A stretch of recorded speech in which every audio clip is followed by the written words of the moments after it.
Although they say the middle class is dying, they also make up the majority of the socioeconomic spectrum and decisions. Unfortunately, most of the middle class are blinded by the idea of financial security, that they can't consciously weigh out assets versus liabilities.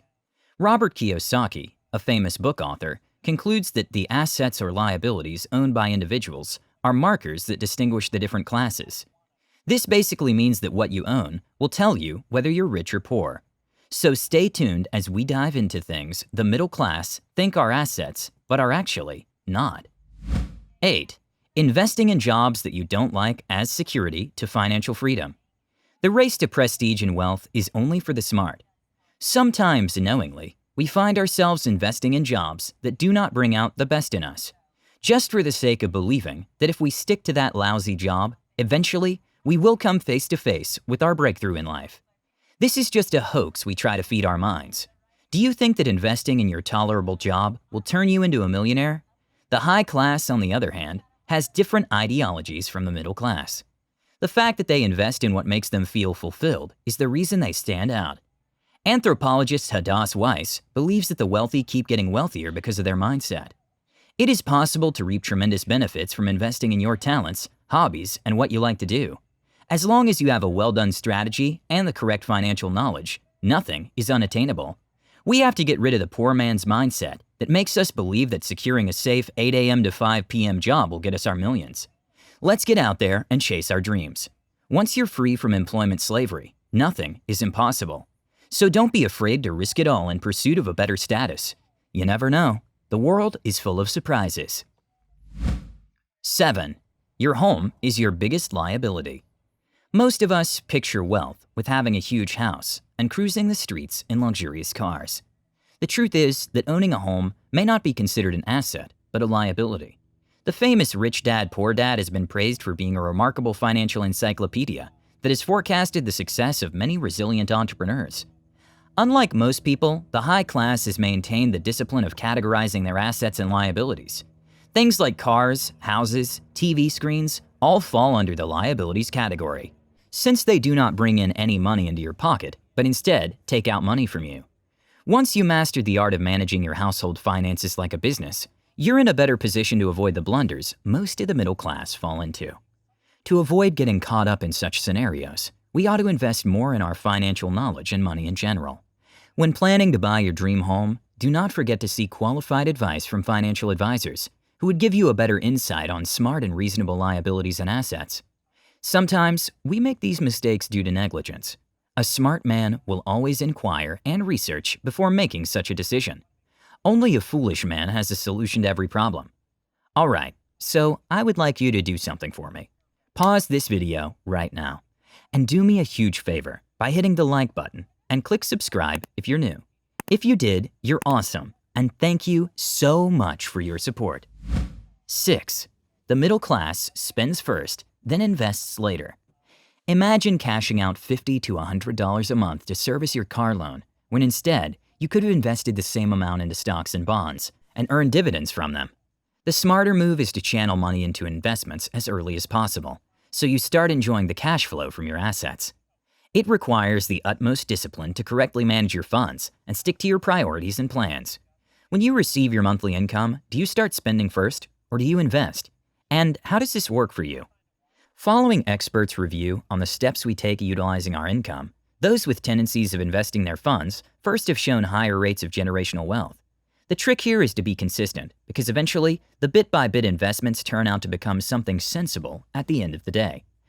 For those of us who opt to spend first, most of them end up slaves of work since they have to work to be able to sustain their constant needs. Your view on spending and investing plays a big role in moving you up the social ladder. Some narratives state that we are worth how much we remain with after spending. Adopting this will upscale our thinking and place us in the trajectory of scaling up from the middle to first class, or low to high class. The trick is spending after you've already invested. It might take a while to start reaping the benefits, but eventually you'll come to terms that the tip works wonders. 5. Formal education. Ever wondered why A students end up working for C students? The obsession for education within the middle class is alarming. Maybe because of the belief that their investments in formal education determine their wealth. But if the secret to building wealth was excellent grades, then every summa cum laude graduate would be a multimillionaire.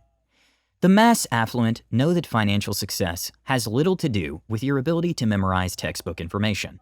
Instead, they believe that gaining specific knowledge about things, like how to invest or network with powerful people, have a stronger impact on their net worth.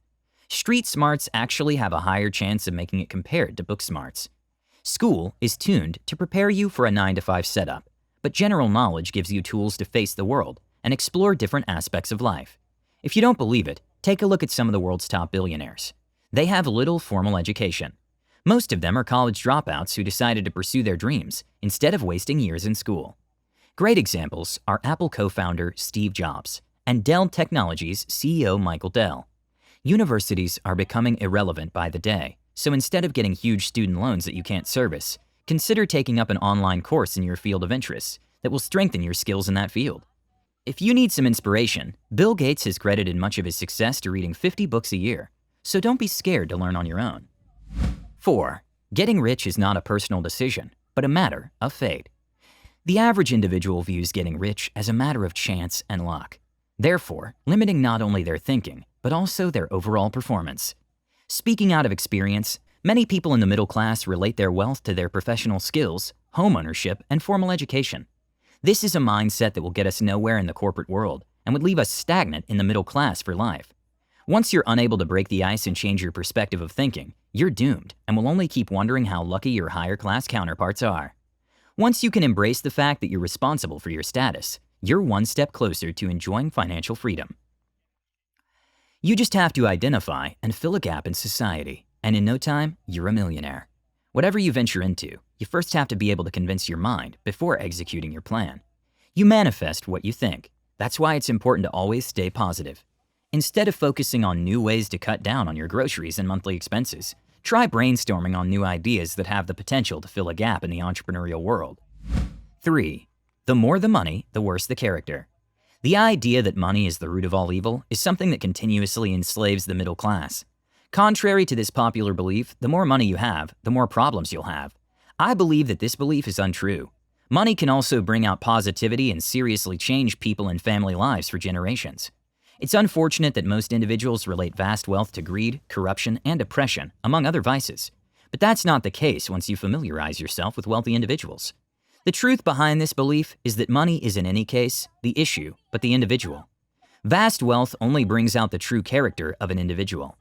If you were greedy before, once you get financial freedom, you'll become greedier, and vice versa. So the goal is to cleanse our minds and transform our thinking.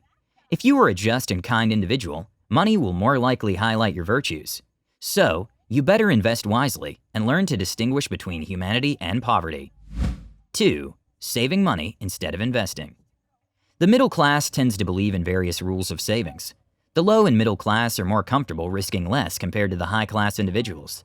The mistake that many folks make is that by saving money, they think they have achieved the ultimate goal towards wealth. However, the secret of wealth is multiplying the money and not saving. Money is beloved to many as it's used as a dynamic medium of exchange of commodities and services and has a circulating tendency. Therefore, it should not be hoarded but multiplied. A common subconscious trait among the middle class is that money is scarce. Hence, there could never be enough, thus leading many to hold back on spending and maximize on saving. This economic class has conformed to putting money in a piggy bank or a bank, hoping to create generational wealth. The middle class tend to trust banks so much that they'd rather leave their money sitting around their accounts than spend it on some risky investment opportunities promising high returns. This tendency is a far-fetched strategy towards generating any real wealth. This is because most times, money is subject to a withholding tax, leaving you with just a little less in amount than you had initially saved. The norm in the banking industry is that after you save money, it's utilized by banks. Where do you think banks get money to finance loans? They most definitely use your stored cash to finance investors with ideas and little capital. This unfortunately keeps the rich very rich, while the poor are as poor as they were yesterday. 1. Are white-collar jobs an ideal venture? A very confusing topic, I'm sure. But yes, it's a fact your ambition to stick to that corporate job, because it's a very comfortable paycheck, isn't leading you to wealth. The rich never strain themselves to climb the corporate ladder. They work to own the ladder. The middle class believes that there's no way forward financially unless you're employed somewhere and have a paycheck at the end of the month. They seek to build a career because they were told to get good grades and join a college to find work. The rich instead seek to create businesses and eventually create employment for the middle class. This rigid thinking of the middle class leaves them stagnant and unable to climb up the economic ladder. They also end up making good errand boys for their employers and make billions in the process. No matter how thick the paycheck is at the end of the month, chances are your employer only lost about 10% of his billions to pay you that much. The wildest part is that the probability is that you're good at your craft, better than your employer. That's why they hired you. So think about if you could only dare to start something small of your own, what amount of greatness you would build. The message is simple. Everyone needs to get out of their comfort zone. Be a little willing to take risks no matter how small you think it is. That's the very first step towards financial freedom and wealth beyond imagination. Now, doesn't that sound nice? Well, thank you guys so much for watching today's video. I hope you've enjoyed and found value while watching it. If you did, go ahead and give it a thumbs up. And if you're new here, welcome, and subscribe for more content like this. With that said, have a good day, and I'll see you all in the next one.